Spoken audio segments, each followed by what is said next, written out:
Hello, everyone, and welcome to episode 437 of the Juicebox Podcast. On today's show, Breana Raquel. Breana is 20 years old. She's had type 1 diabetes for 2 years, and just recently, she made a commercial with Nick Jonas for Dexcom.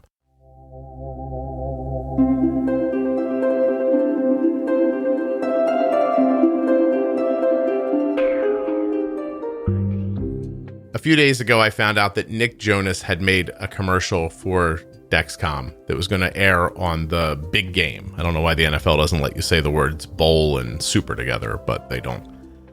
Anyway, found out about this, looked into it, really cool. I was able to get some images and video, which I shared back on juiceboxpodcast.com.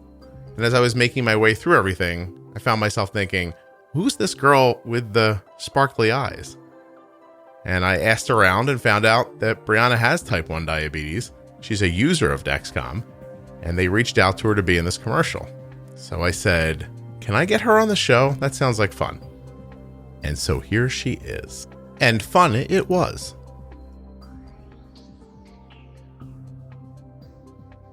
Please remember while you're listening that nothing you hear on the Juicebox Podcast should be considered advice, medical or otherwise.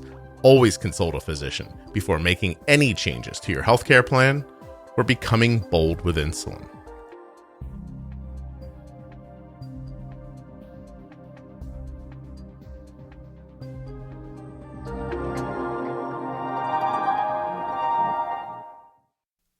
The Juicebox Podcast is sponsored proudly by the Contour Next One blood glucose meter, the Omnipod tubeless insulin pump, Gvoke HypoPen, Touched by Type 1, the Dexcom G6 continuous glucose monitor, and of course, don't forget to check out T1DExchange.org. When you support the sponsors, you're supporting the show and keeping it free. If you're looking for that Dexcom G6, head to dexcom.com/juicebox. Would you like the most accurate, easy to use, and delightful little blood glucose meter that I've ever seen Arden use? If you do, that puts you at contournext.com/juicebox. To get a free, no obligation demo of the Omnipod tubeless insulin pump, all you have to do is go to myomnipod.com/juicebox. If you'd like to check out the glucagon that my daughter carries, it's at gvokeglucagon.com/juicebox. And of course, Touched by Type 1 is my favorite diabetes organization. They're on Facebook and Instagram and at touchedbytype1.org.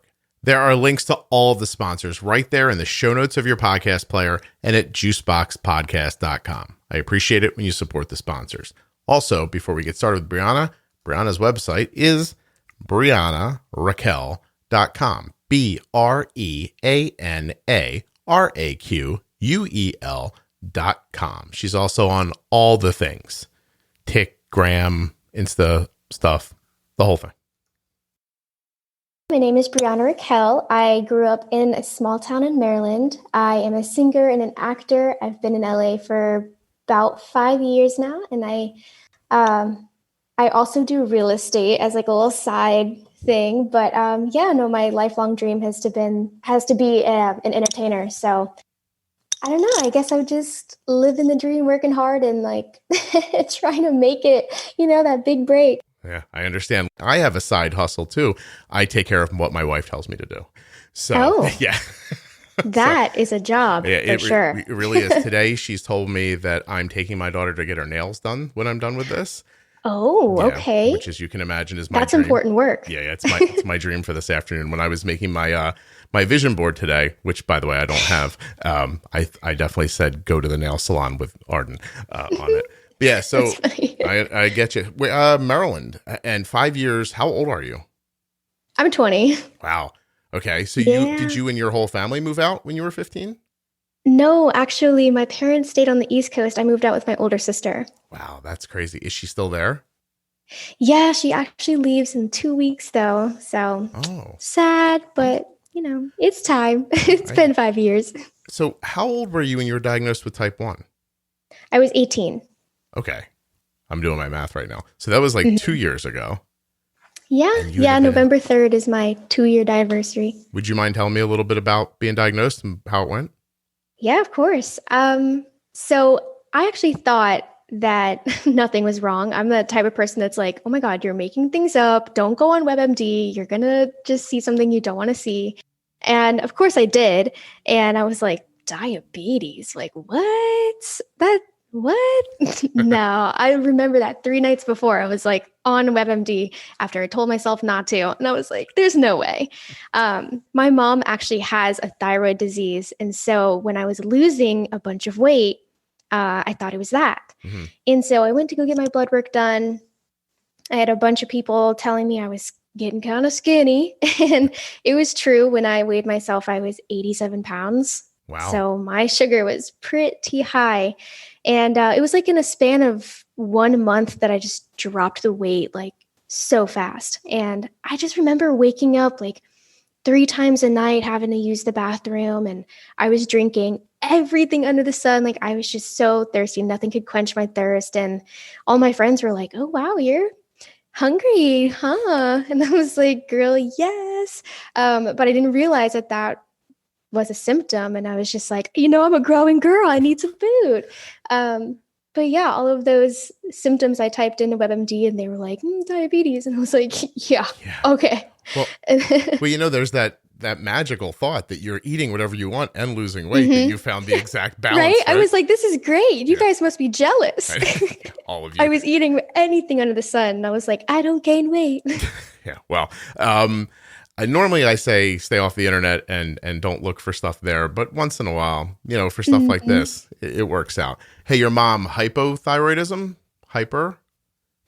She had hyper. And then when she went to the military, they actually, I think they either removed it or they gave her some sort of medicine to help level stuff out. Not sure. She was really young. So she was like, military, just take care of it. Does she have the scar on her neck? No, she doesn't. So I'm thinking maybe it was just medicine. Yeah, I think I actually don't know that. Yeah, I think there's some radiation thing they do. And by the way, this is in the weeds, but I think that if you're hyper, sometimes there are also people who bounce back and forth between hypo and hyper, and then they hit it with some radiation to kind of calm it down a little bit. So she takes like Synthroid or some sort of a hormone every day. Yes. Yeah. So when you first started having symptoms, that's where your head went? Yeah, because I was just really, really skinny. And that's what she was telling me when she was younger. She was like 100 pounds and like 5'2". And so just very petite and small and stuff. And I was like, well, you know what? I mean, this could be the same. You have it. Maybe I do too. So when you're 18 and you're living in another town with your sister and you think you have diabetes, what's your next step? Oh my God. Is there an answer for that? What is the next step to that? What did you do? Did you just run outside and scream, or did you go to a urgent care, or how did you handle it? Actually, my grandpa was in town and I was on the way to go get some waffles when I got the call from blood lab results. And they were like, your sugar is really high. I suggest going to the ER. I was in such a pissy mood too. I was like, are you kidding me? I want waffles. I'm starving. This is a waste of time. And yeah, it was pretty crazy. The nurse, she was like, yep, this is for the rest of your life. And I was like, so you went to the emergency room then when you got the phone call about the labs. And and that is also the time when you found out you did not have a superpower where you could go eat those waffles and not gain any weight. Must have been a bummer. Especially when I found out this was going to be for the rest of my life. Yeah, no kidding. I will always remember that nurse said that. And so you're at the ER. I've talked to a ton of people who were diagnosed. That's not a great setup, right? Did they give you any insulin, or did they send you to a general practitioner to go talk to somebody else about it? So they took me to the ICU and put me on an insulin drip. And I was in the hospital for, I think, 2.5 days. They wouldn't let me eat solid food for like the first night. And then they were putting me on the insulin drip, and they would wake me up every 4 hours to come draw blood. I had bruises all over my arms. And when the veins in my arms wouldn't work anymore, it was my hand. So that was pretty. And then they woke me up every 2 hours to come prick my finger. Wow. So that was a night. And you're in LA primarily to be an actress or to sing, or what is it you're doing there? A little bit of both. They're the careers that are kind of on and off sometimes. And so when one slows down, I pick up the other and vice versa. That's amazing. What kind of acting do you do? Theatrical, theatrical is film and television, Mm-hmm. not to be confused with like theater and stuff, although I would do musical theater. That would be fun. But mostly film and television. Gotcha. Have I seen you in anything? I mean, not that you know what I watch, but I don't know. Do you watch SEAL Team? sure. Like where like the big handsome guys are running around and doing like military stuff. Yeah, David Boreanaz stars in that. Yeah, I played what's her name in the show? I'm like thinking of all the different characters now. I think her name is Emma in the show. Right. That's amazing. I was her best friend. Yeah. So yeah, if you see, I don't want to give any spoilers in case no one's seen it. We're not going to spoil anything. That's fine. Don't do that. Few episodes of that, and then I did a guest star role. It was pretty fun. Criminal Minds. Oh, that's cool. I have one specific and only one experience. So when the iPhone first came out, which I'm going to guess came out when you were like 7 years old, they did this thing where they rounded up a handful of people who had stories about getting an iPhone, and they brought them all out to LA and they filmed these commercials with them. And the day that the iPhone came out and I had it, I was getting it all set up on my computer. I was amazed. I know this is going to sound so silly to you because you're younger, but I was amazed that my pictures were on my phone, right? Like that was amazing to me. And I stopped my wife as she left the house to go to work. And I was like, look, you have to see this. And she's like, I have to go. And I'm like, no, you really have to see. I have a magic thing in my hand, right? Look at this. And so I'm showing it to her. She pauses for a minute or two and looks, goes out, gets in her car, drives away. And as she drives away and gets to the end of our driveway, this giant tree falls across the road, like just down the street from our house. And so I was like, I saved you from being crushed by a tree by showing you my iPhone, right? So I told my buddy this story, and I'm sure I did a better job of telling it to him. He's like, you should send that to Apple. So I wrote it down. I sent it to Apple. And a month later, I was in LA, like on this soundstage making this commercial. And I had such a heady experience that I have to ask you about. I was thirsty as I stood in front of the camera and I said, hey, could I get a bottle of water? And I heard a voice over a radio say, the talent needs water. And I was like, am I the talent? And then it echoed through all the different walkie-talkies in the place. And then this harried 18-year-old girl ran at me with a bottle of water. And I was like, I feel so special. And this has got to be why Britney Spears is crazy. It's just such an odd feeling to like watch everybody bring something to you. Yeah, it kind of is. Like when you're on a set, I think all the crew members, especially like directors and producers and stuff, know that like they don't have a show without the actor's performance. So they're like, treat them like royalty. Because I've had people like, what are your food preferences? Are you vegetarian? Are you vegan? Or I'll be like, I'm kind of thirsty. And then magically water appears. It's weird. Yeah. For almost a week, I thought I was handsome. I'll tell you that much. So it was very confusing. But I got home. My ad never made it to air, and yet I was still paid for it. And I was fascinated by how much money I made to basically do something that no one ever saw. It was really crazy. But you now have you see my ham-fisted segue. You obviously have made an ad, and it's going to be in a much bigger light than mine ever would have been. So how do you end up in a Dexcom commercial on, are we allowed to say the way people talk? I don't know. I think it's the big game or something like that. Yeah. Here, let me ask you this. While you were filming the commercial for the big game, was there bowls of food around?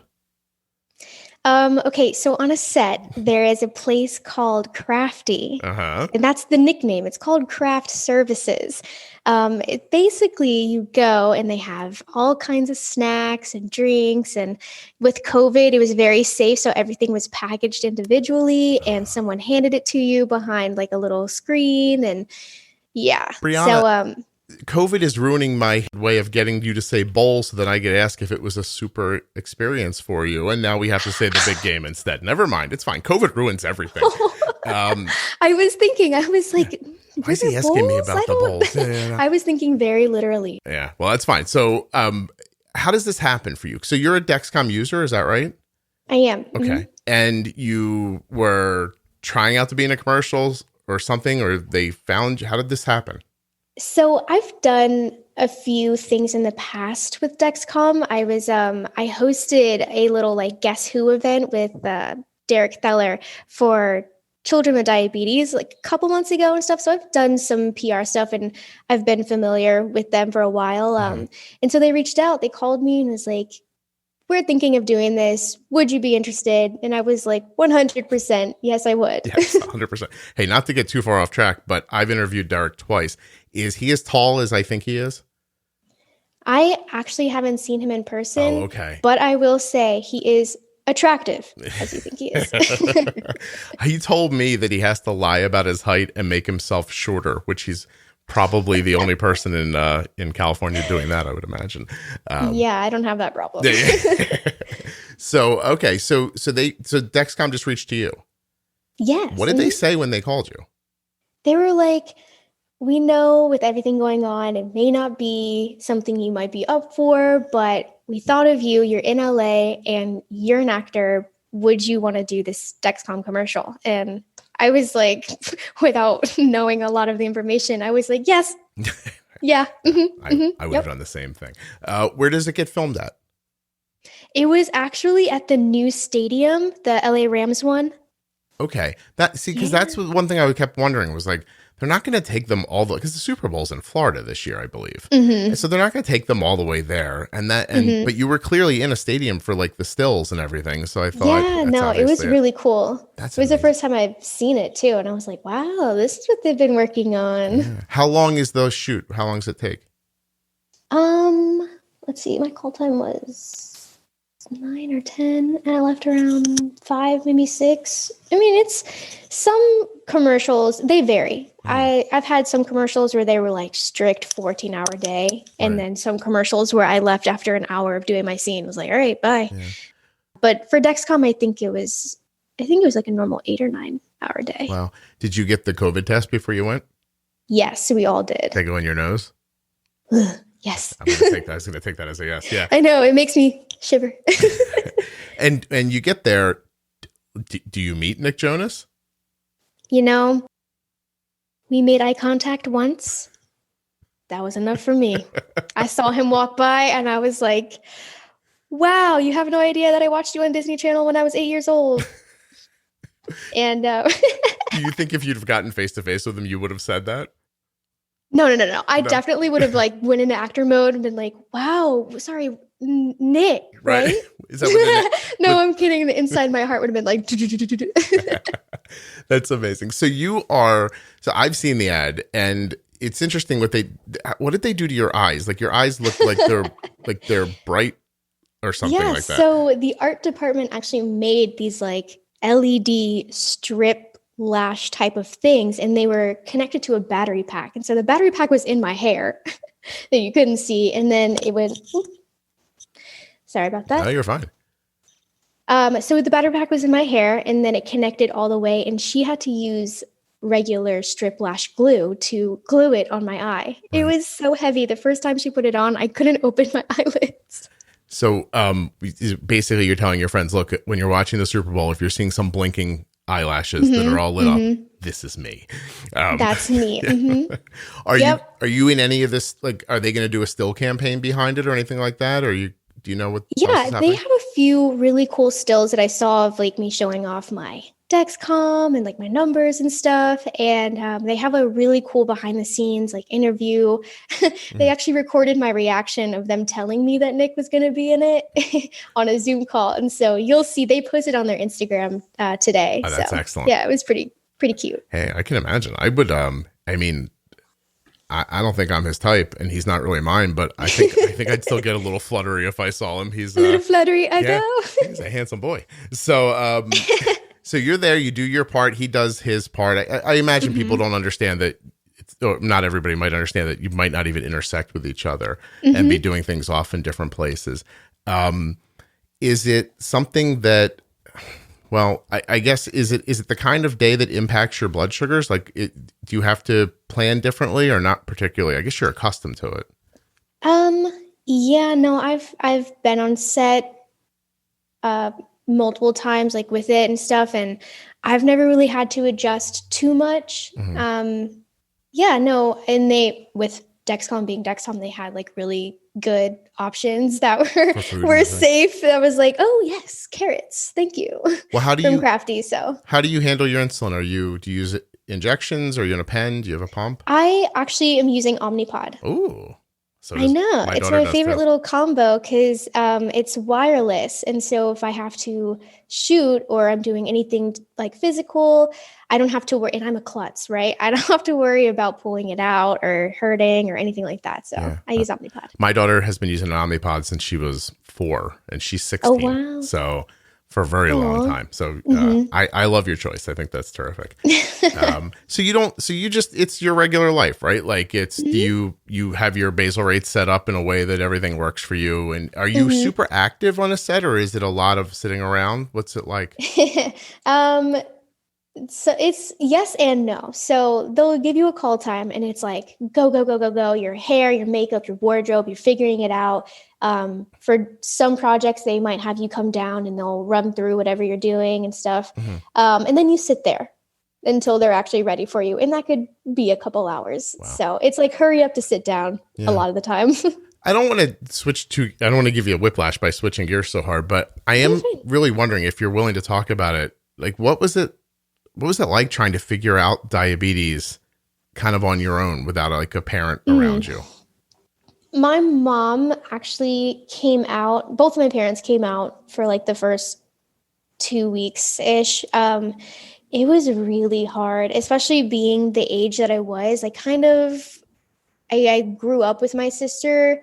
And so it was like for everyone in my family to know what's going on inside my body with the share feature. It was weird. And it was out of control. Like I didn't know everything there was to know about it. And so it was really hard. And the honeymoon phase was just so unpredictable. And I just always felt like it was my fault. And and they call it the lonely disease and stuff, which I get. And I have a great support system, but I kind of did feel like an outsider. And so emotionally, it was harder than actually learning how to deal with my sugar. Yeah. How long did your honeymoon last for? A good 2, maybe 3 months. And then after that, I was like, yeah, nah. She said she's not coming back. And that's that. Well, it was It's done. Crazy because you can figure something out, say like, all right, well, this meal is definitely 3 units. And you give yourself the 3 units, and all of a sudden your pancreas is like, you know what? I'm here today. I'll help out. And you're like, no, don't. Exactly. Yeah. And then you get super low and you're eating. And how long have you had Dexcom? I got Dexcom, honestly, like a month after I was diagnosed because I was like, my little fingers can't handle it. I don't know how these people do it.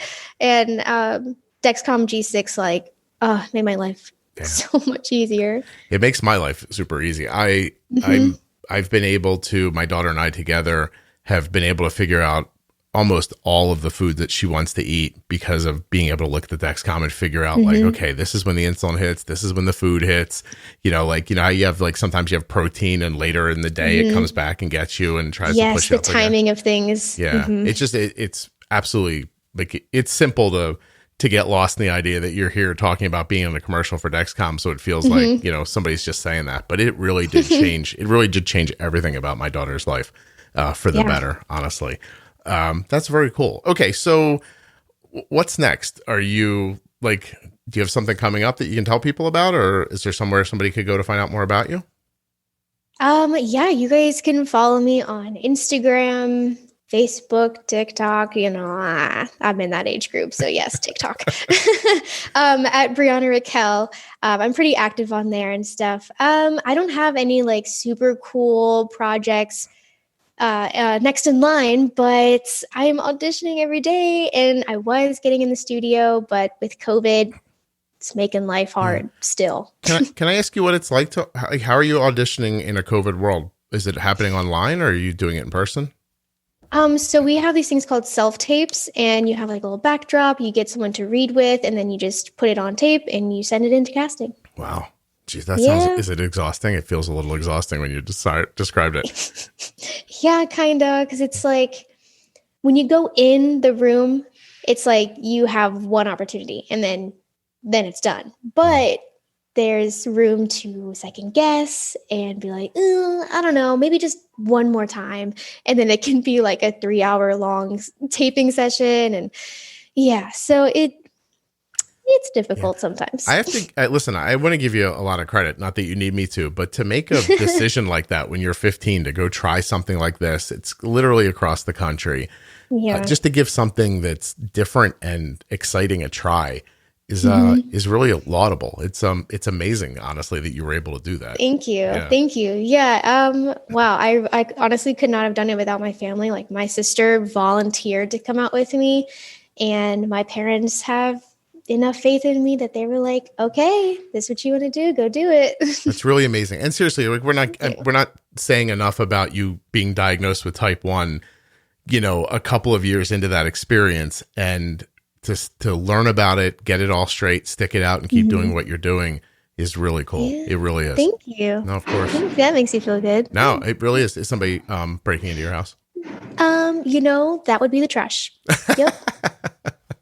Yep. When I sat down, listen, you're lucky. When I sat down, I could hear the snow melting off of my roof, and I was like, it just reminded me there was snow here. Oh my gosh, snow. Yeah, my parents are getting snow on the East Coast right now, and I'm like, 70-degree weather. Yeah, that does seem to be the good part about California, that's for sure. I would definitely like it to be warm. Is there anything you want to talk about that I didn't hit? I think we had a pretty good conversation. I mean, I'm super excited for this commercial to come out. Like, I told all my family members about it. You better recognize my eyes. But yeah, no, I'm just super grateful to have the opportunity, and that Dexcom does more than just make my life a little easier. They're really great people, and they work super hard for the diabetic community and stuff. And so I'm just happy to be a part. Really. I have to tell you, I tell people all the time that you need people like this doing things like this, and it's just, you have no idea. Like, you've only had diabetes for a couple of years, but I've had people on that have had it for 10, 20, 30, 40 years. And the technology that exists now, like, it's weird to say, but you got diagnosed with type 1 diabetes at the absolute best time that could ever happen. Yeah. Really no doubt amazing. that I'm like, if I was diagnosed when some of these people were dying, oh my God, I can't imagine the hardships they went through. Also, you're incredibly mature, not for your age, but just in general, because I think I'd be spending every second I had just calling anybody I knew. I'd be like, yo, I'm going to be in a Super Bowl ad this week. Yeah, it's pretty funny. And when my cousins found out about Nick Jonas being in it, they were pretty jealous. Yeah, I would imagine. I see some middle-aged moms who seem pretty excited about it too. Just in case you're wondering. That's hilarious. Yeah. Well, seriously, Breana, I really appreciate you doing this. I wish you a ton of success, and I will look for your bright eyes on Sunday. Thank you. Yeah, of course. Thanks for talking to me. Of course. Have a great day. You too. Take care. Bye. Bye.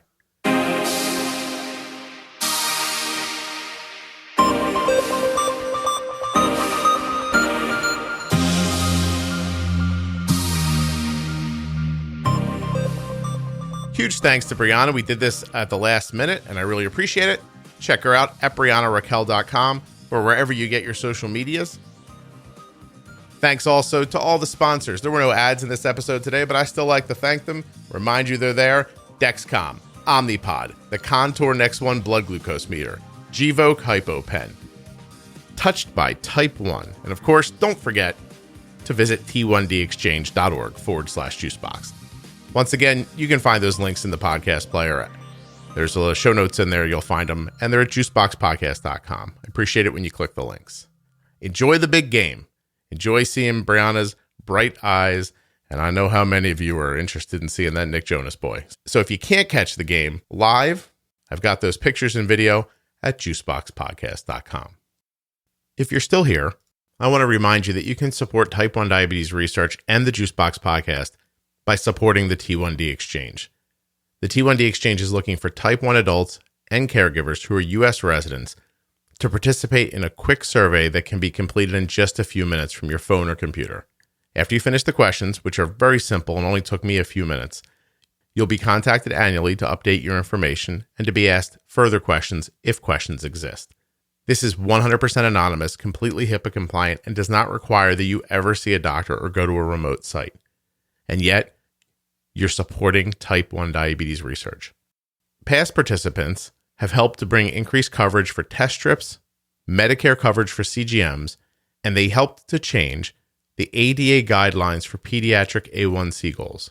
That stuff is really exciting, and it's the hard work that we don't see that's done behind the scenes to help people with type 1 diabetes. And this is your chance to help out. T1dexchange.org/juicebox.